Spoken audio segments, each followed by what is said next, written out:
टाचदुखीचा आजार आजकाल बऱ्याच प्रमाणात वाढलेला आपल्याला दिसून येतो.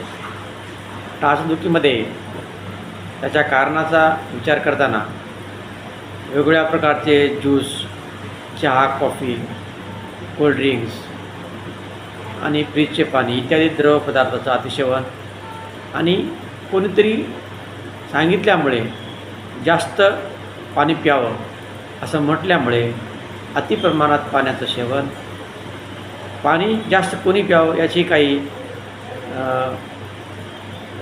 नियम आहेत, त्याचे काही वेळ आहेत. ज्याला घाम येतो किंवा जो कष्टाची कामं करतो त्याने पाणी अतिप्रमाणात पिले तर त्याचं नुकसान होत नाही.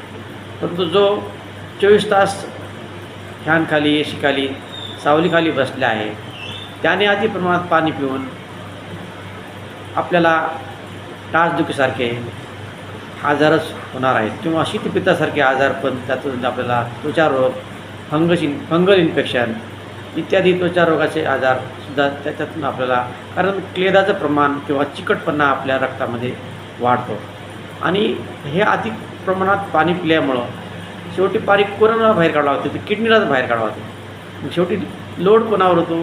किडनीवर येतो. जे घाम आल्यानंतर किंवा कष्टाचे काम केल्यानंतर आपला घाम येतो, ज्यामुळं आपलं घामावाटं जर पाण्याचं उत्सर्जन होतं ते बंद झाल्यामुळं शेवटी अति पाणी पिऊन आपण आपल्या किडनीवरच त्याचा दुष्परिणाम ओढून घेत आहोत. आणि टाचदुखीसुद्धा त्यातूनच निर्माण झाला एक आजार आहे असं. आणि आम्हाला ह्या माझ्या प्रॅक्टिसच्या अनुभवातून किंवा जे रुग्ण माझ्याकडे आले त्यांना मी ट्रीटमेंट केल्यानंतर मला दिसून आलं आहे. ह्याच्यानंतर बेकरीचे पदार्थ, फास्ट फूड्स याचंसुद्धा ह्या टाचदुखीमध्ये रोल आहे.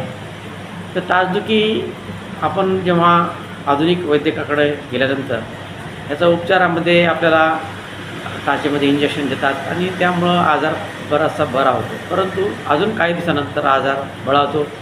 तर ह्याला परमनंट सोल्युशन आम्ही आयुर्वेदाच्या माध्यमातून आमच्या रुग्णालयामध्ये आम्ही देत आहोत. अग्निकर्म आणि रक्तमोक्षण ह्या 2 चिकित्सेद्वारे आणि आमच्या दवाखान्यात आम्ही संशोधित करून काढलेले औषध आहेत. त्या औषधानं टाचदुखी अगदी 8 दिवसात बरी करत आहोत आणि पुन्हा परत तुम्हाला टाचदुखी कधीही होत नाही. तर अधिक माहितीसाठी आणि उपचारासाठी खाली दिलेल्या पत्त्यावर संपर्क साधावा. धन्यवाद.